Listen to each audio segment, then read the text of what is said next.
നമസ്കാരം. ഏവർക്കും വീഡിയോ 8244 എന്ന എൻ്റെ യൂട്യൂബ് ചാനലിൽ സ്വാഗതം. ഞാൻ ഇന്ന് പറയാൻ ഉദ്ദേശിക്കുന്ന വിഷയം വളരെ പ്രധാനപ്പെട്ട മനുഷ്യർക്ക് ഉപകാരപ്രദവും ആണെന്ന കാര്യത്തിൽ തർക്കമില്ല. അതായത്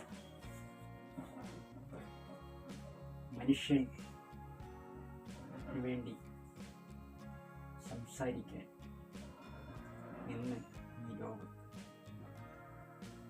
ആളുകൾ കുറഞ്ഞു വരുന്നതായിട്ട് കാണുന്നു. അതിൻ്റെ കാരണം നമുക്ക് എല്ലാവർക്കും അറിയാവുന്നതാണ്. നമ്മുടെ ഈ ലോകത്ത് നമ്മളറിയാതെ ഒരു സൂക്ഷ്മ ലോകം ഉണ്ടെന്നുള്ള കാര്യം ആരും തിരിച്ചറിയുന്നു.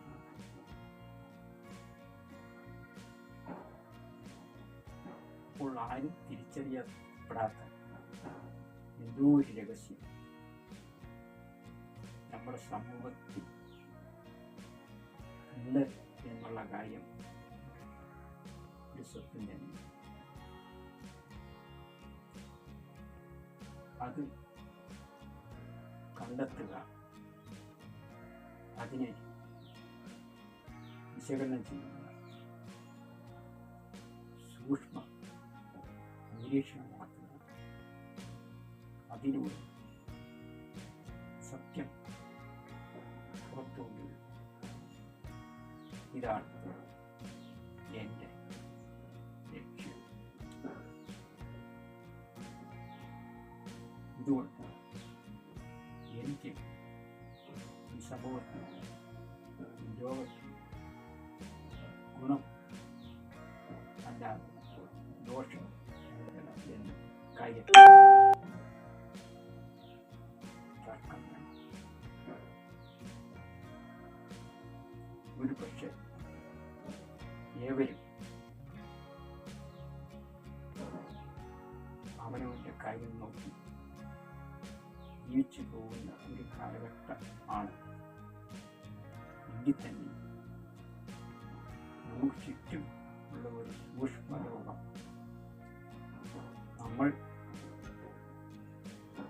ചെയ്യുന്ന പ്രവൃത്തി, നമ്മൾ കാണുന്ന പ്രവൃത്തി,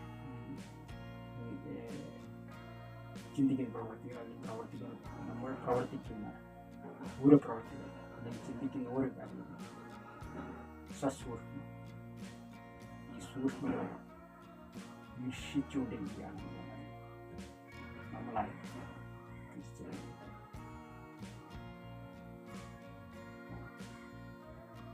അപ്പോൾ മനുഷ്യ കുലവും ഒരു സൂക്ഷ്മ ലോകവും ഉണ്ടെന്നുള്ള കാര്യം തിരിച്ചറിഞ്ഞു. കൂടുതൽ തെളിവ് വേണമെന്നുണ്ടെങ്കിൽ എന്നെ ബന്ധപ്പെടും. ഞാൻ അതിനുള്ള തെളിവ് നിരത്തി അത് സത്യം കണ്ടെത്തി തെളിയിച്ച് തരുന്ന കാര്യം എൻ്റെ ബാധ്യതയില്ല. ഞാൻ എന്തെങ്കിലും പറഞ്ഞു അത് ശരിയാണോ തെറ്റാണോ എന്ന് തെളിയിക്കാനുള്ള ബാധ്യത കടമ എനിക്ക്. ആർക്ക് വേണം, എപ്പോൾ വേണം എന്നോട് നേരിട്ടോ ഇമെയിൽ മുഖേനയോ വാട്സപ്പ് മുഖേനയോ ബന്ധപ്പെടാവുന്നതാണ്. ഞാൻ പറയുന്ന കാര്യം ആത്മാവിനെ കുറിച്ച് മാത്രമാണ്. ആത്മീയത എന്നാൽ ഇന്ന് ചൂടപ്പം പോലെ വിട്ടുപോകുന്നൊരു സാധനം. ഇന്ന് ഭാരതത്തിൽ നിന്ന് ആവശ്യതലത്തിലെത്തി നിൽക്കുന്ന ഈ ആയ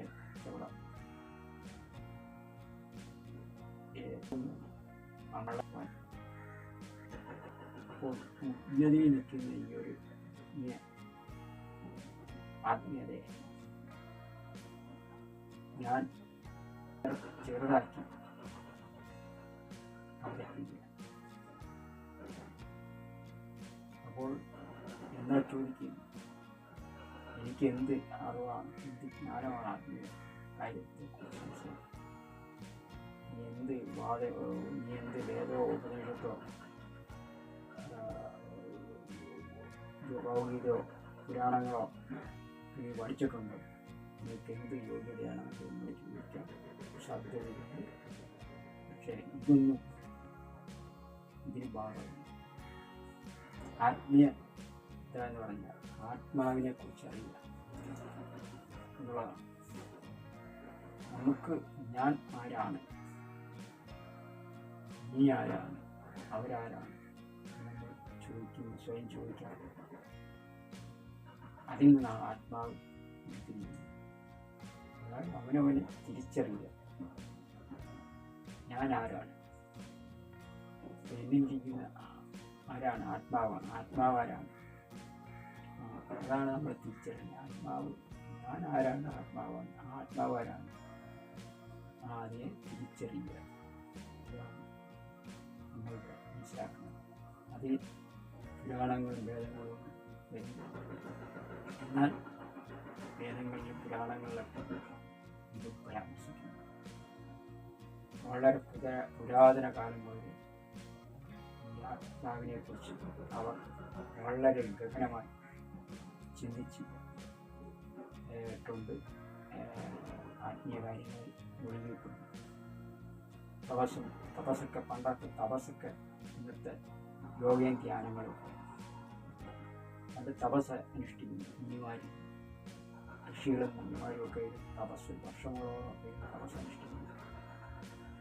മിന്നലും ഡിന്നലും ഒക്കെ വിളിച്ചിട്ട് തപസ് അനുഷ്ഠിച്ച് ഒരുപാട് ജ്ഞാനം നേടിയവരും ഒരുപാട് ആത്മജ്ഞാനം നേടിയവരും ഭയങ്കര മൈൻഡ് പവർ നേടിയവരും ഒക്കെ ഋഷികളാണ്. അവർക്ക് എന്തും ചെയ്യാം, എഴുതാം, വായിക്കാം, സംസ്കരിക്കുക, അറിവ് നേടുക, ഭക്തി നേടുക, കഴിവ് നേടുക, മാനുഷിക ശക്തി നേടുക. അത് പണ്ട് ഈ മുനിമാരും ഋഷികളും ഒന്നും വേദങ്ങളൊന്നും പുരാണങ്ങളൊന്നും പഠിച്ചിട്ടില്ല. കണ്ടുപിടിച്ചത് അവരിങ്ങനെ തപസ്സനുഷ്ഠിച്ചതിന് ശേഷം അവർക്ക് ജ്ഞാനം ലഭിച്ചു. ആ ജ്ഞാനമാണ് നമുക്ക് പറയുന്നത്. അതേപോലെ നമുക്ക് തപസ്സനുഷ്ഠിച്ച് കഴിഞ്ഞതുപോലുള്ള ജ്ഞാനം ഇതുപോലുള്ള പുരാണങ്ങളൊക്കെ സൃഷ്ടിക്കാൻ കഴിയും. പുതിയ പുതിയ പുരാണങ്ങൾ, പുതിയ പുതിയ അറിവുകൾ നമുക്ക് സൃഷ്ടിക്കുന്നു. അപ്പോൾ ഇതുകൊണ്ടൊന്നും മനസ്സിലാക്കുക, അത് ഇത് അറിവുകളും ജ്ഞാനം നേടുക എന്നുള്ളത് മറ്റു പുസ്തകങ്ങൾ വായിച്ചിട്ട് സ്വയം ആത്മാവിനെ കണ്ടെത്തി ആത്മാവിൻ്റെ ഉള്ള മനസ്സിനെ ശുദ്ധമാക്കി കൊണ്ടുപോയി കഴിഞ്ഞാൽ നമുക്ക് ജ്ഞാനം, അറിവ്, പവർ, മൈൻഡ് പവർ, മാനുഷിക ശക്തികൾ ഒക്കെ ലഭിക്കും. ഒന്നും പുസ്തകങ്ങളൊന്നും വായിച്ചിട്ട് കിട്ടത്തില്ല. ധ്യാനം ചെയ്യുക, യോഗ ചെയ്യുക, മെഡിറ്റേഷൻ ചെയ്യുക. നിരന്തരം ആധുനിക രീതിയിലുള്ള മെഡിറ്റേഷൻ ചെയ്യുക. അപ്പോൾ ഒരാളെ തപസ്സൊന്നും അനുസരിച്ചാണ് ഞാൻ പറയുന്നത്. യോഗ ചെയ്യുക, ഇതൊക്കെ യോഗ, ആധുനിക യോഗ. നമുക്ക് അറിവുള്ള ശരീരത്തിനും മനസ്സിനും ഗുണമാണ്, ആരോഗ്യമാണ് ലഭിക്കുന്നത്. ഇതുകൊണ്ടൊന്നും ദോഷം ഒന്നും സംഭവിക്കില്ല. നമുക്ക് മനുഷ്യൻ അത്യാവശ്യമാണ്. ഭൗതിക ജീവിതത്തിനോടൊപ്പം ആത്മീയ കാര്യങ്ങൾ കൊണ്ടുപോയാൽ എൻ്റെ ജീവിതം സുന്ദരമാകും എന്നാണ് അർത്ഥമാക്കുന്നത്. ഇത്രയും പറഞ്ഞു നമുക്ക് അടുത്ത വീഡിയോയിൽ ബാക്കിയാണ്.